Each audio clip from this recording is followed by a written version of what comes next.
New tonight, Chatham Emergency Services is firing back after being accused of failing to respond quickly to a shooting scene in Savannah.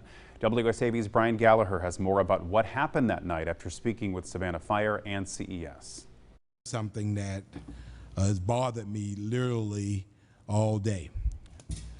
Last night there was a shooting. For whatever reason, it was well over 20 minutes before EMS showed up. That's what Mayor Van Johnson said during yesterday's city council meeting in response to a Wednesday night shooting around 10:30 p.m. on the 1200th block of Newcastle Street, where a young man eventually lost his life.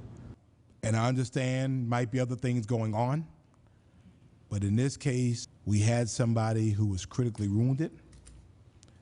And in those cases, from personal experience, I would tell you that CPR doesn't work. You need transport. I spoke with Savannah Fire, who says their response time was 4 minutes. Firefighters on scene performed CPR, yet transportation to the hospital for the victims falls under the jurisdiction of Chatham Emergency Services. And someone suffering a traumatic injury such as a gunshot needs to be transported immediately. A spokesman for CES told News 3 that dispatch records indicate that allegations of a 20-minute or longer response time are false. CES told News 3 a paramedic arrived on scene in under 7 minutes without an ambulance and began to work on the patient.